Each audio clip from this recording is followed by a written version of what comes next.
Maligayang pagbabalik sa Pinoy Storylines. Ipapakita ko sa inyo ang isang sci-fi na pelikula mula noong 2011 na pinamagatang 15 Million Merits. Magkakaroon ng mga spoiler. Mag-ingat. Sa malalayong hinaharap, ang mga mahihirap ay namumuhay sa mga pasilidad kung saan kailangan nilang magpidol sa mga stationary bike para kumita ng merits na ginagamit nila para bayaran ang karamihan sa kanilang pang-araw-araw na gawain. Ang pagkain ay may bayad na merits, pati na rin ang kaunting toothpaste na ginagamit nila tuwing umaga.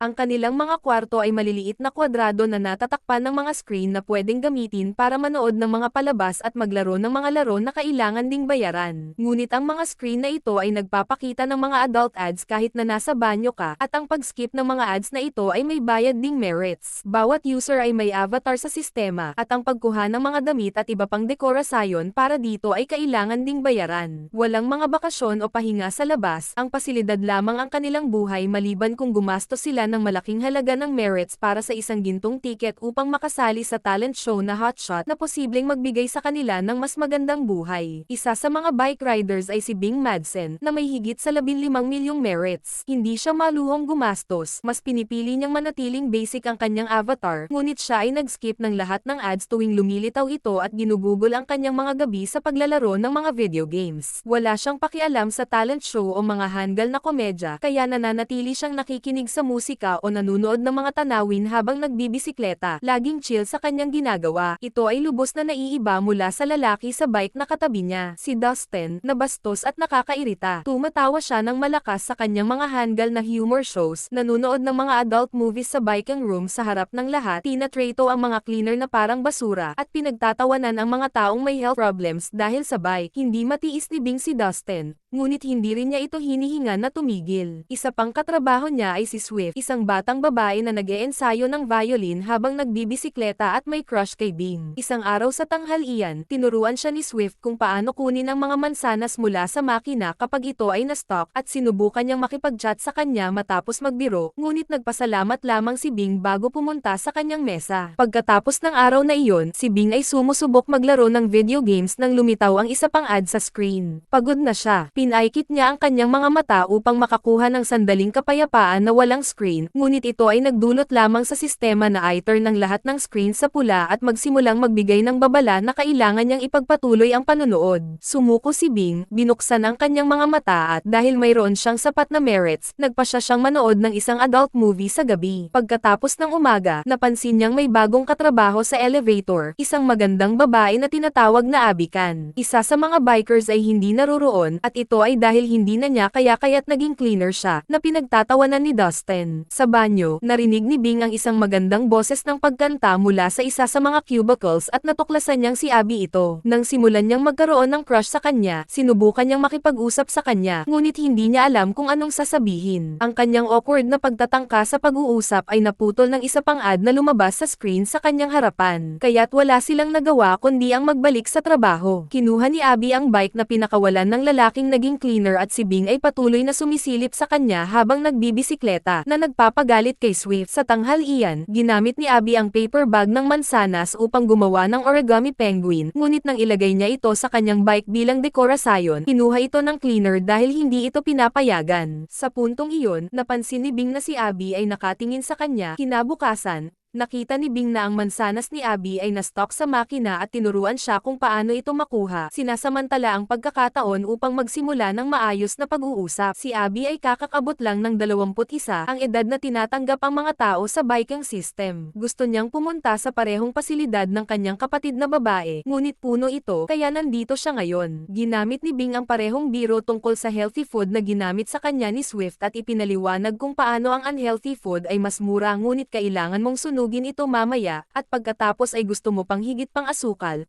na lumilikha ng isang vicious circle. Sinabi rin niya sa kanya na narinig niya siyang kumanta at iniisip niyang maganda ang boses niya. Ngunit binabalewala ito ni Abby. Sinasabing hindi ito malaking bagay at isa lamang itong kanta na ipinasa ng kanyang pamilya mula sa ina patungo sa anak na babae sa loob ng maraming taon. Naniniwala si Bing na mayroon siyang mga kakayahan upang magtagumpay, kaya't binanggit niya na dapat niyang subukan ang hotshot, at kung wala siyang 12 milyong merits, ibibigay niya ito sa kanya. Ito ay pera na nakuha niya mula sa kanyang kanyang kapatid nang pumanaw ito noong nakaraang taon at halos hindi niya ito ginagamit. Ayaw niyang magkaroon ng mga bagong handgal na apps o damit para sa kanyang avatar. Lahat ng ito ay confetti at ang gusto niya ay isang bagay na tunay, isang bagay na bago at labas sa nakabuboring na routine. Iniisip ni Bing na mayroon si Abby nito, kaya't matapos ang kanyang maraming pagsisikap, tinanggap ni Abby na pumunta sa kondisyon na sasamahan siya ni Bing. Pagkatapos, nang bumalik siya sa kanyang kwarto, natuklasan ni Bing na ang tiket ay nagkakahalaga ng 15 milyong merits,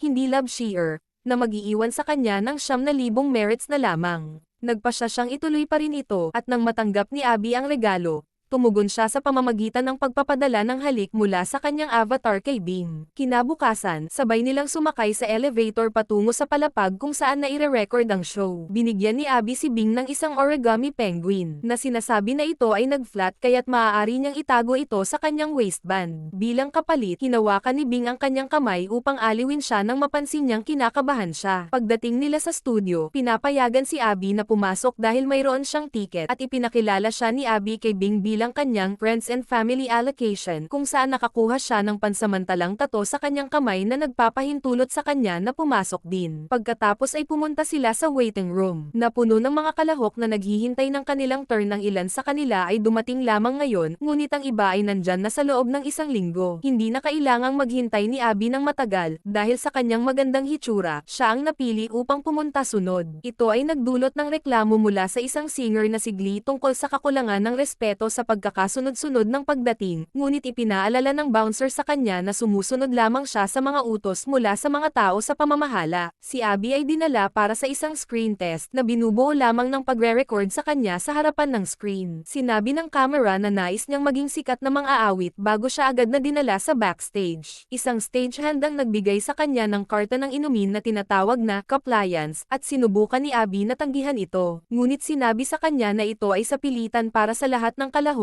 upang kalmeyin ang kanilang nerbiyos at pigilan silang masuka. Uminom si Abby nito at nagsimulang makaramdam ng kaunting pagkalito, ngunit pumunta pa rin siya sa entablado upang mag-perform. May 3 hurado na naghihintay sa kanya, sina Hope, Charity, at Wraith. Hinikayat siya ni Hope na magpatuloy at kumanta, ngunit si Wraith ay patuloy na humihiling sa kanya na habarin ang kanyang mga damit. Iginigiit ni Abby na huwag pansinin siya at kumanta ng Anyone Who Knows What Love Is, Will Understand, ni Irma Thomas, at nagustuhan siya ng publiko maliban kay Swift, na patuloy na naiinggit sa kanya. Nagustuhan din ni Hope at Charity ang kanyang performance, ngunit si Wraith ay mukhang nababato sa buong oras. Si Hope ang nagputol ng kanyang kanta at sinabi sa kanya na kahit ito ang pinakamahusay na pag-awit na nakuha nila sa season na ito, ang kanyang boses ay maganda lamang, hindi kahanga-hanga. Gayunpaman, siya ay tiyak na maganda, at magiging mahusay siya sa adult channel ni Wraith. Ang 3 hurado ay nagsimulang i-pressure siya na tanggapin ang isang papel sa adult films. Sinasabi sa kanya na ito lamang ang paraan upang magtagumpay at iwan ang buhay sa biking. Sobra na ang merkado ng mga mang-aawit at maraming tao ang mamamatay para magkaroon ng pagkakataong ibinibigay sa kanya. Si Bing ay nasa backstage at nakita ang lahat ng ito at sinubukan niyang iligtas siya, ngunit dinala siya ng security bago pa man tinanggap ni Abby, na nararamdaman pa ang epekto ng brain fog at bigla sa mga tao na sumisigaw ng "Do it" sa kanya, ang deal. Ngunit ang paraan ng kanyang pagsabi ng "I suppose" ay nagpapakita na hindi siya masaya dito sa katunayan. Nagsimulang umiyak siya. Pagbalik sa kanyang kwarto, nadismaya si Swift sa resulta. Ilang araw ang lumipas, bumalik si Bing sa kanyang normal na buhay at nakakaramdam ng pagkakasala sa nangyari. Itinatago niya ang penguin na regalo sa kanya ni Abby kasama ng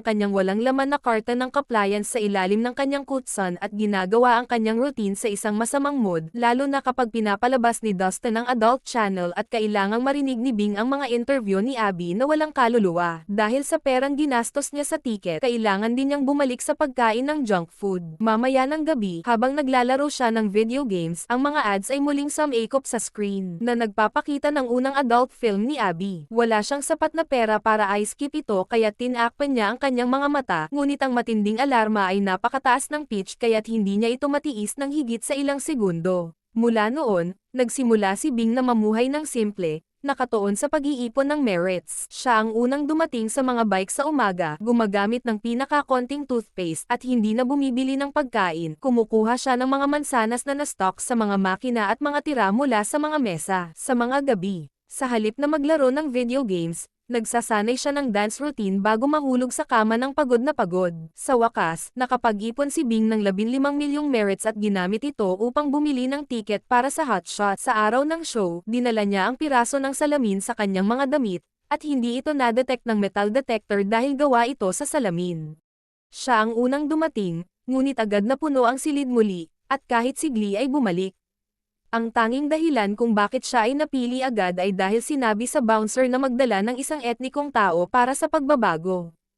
Para sa screen test, sinabi niya lang na siya ay isang entertainer, at nang inalok siya ng compliance, sinabi niya sa stagehand na uminom na siya ng kanya, ipinapakita ang walang laman na karta ni Abby na nakatago rin sa kanyang mga damit. Nang umakyat siya sa entablado, walang masyadong sinabi ang mga hurado at agad siyang pinayagan na mag-perform, kaya't nagsimula si Bing sa pagsayaw.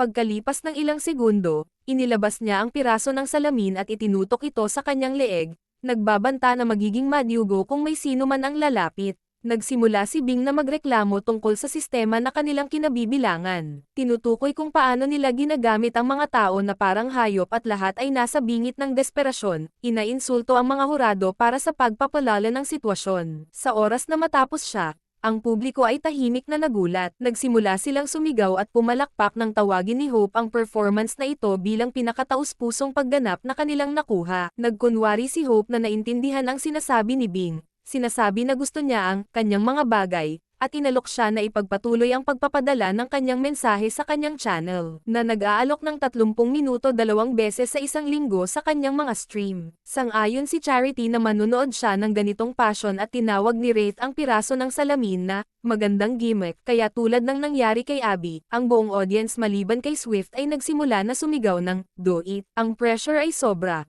kaya't nagbigay si Bing at tinanggap ang deal. Ilang araw pagkatapos, si Glee ay lumitaw sa hotshot at tinanggal dahil siya ay isang kakilakilabot na mang-aawit. Ngunit ngayon may bagong show sa TV. Si Bing na may piraso ng salamin sa kanyang leeg, nagmumura tungkol sa sistema na may galit sa kanyang mga mata.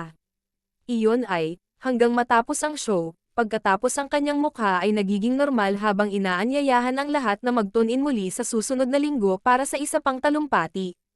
Ngayon si Bing ay namumuhay sa isang marangyang apartment na may maraming sariwang orange juice, isang magandang penguin figurine, at tanawin ng kagubatan sa halip na mga commercials.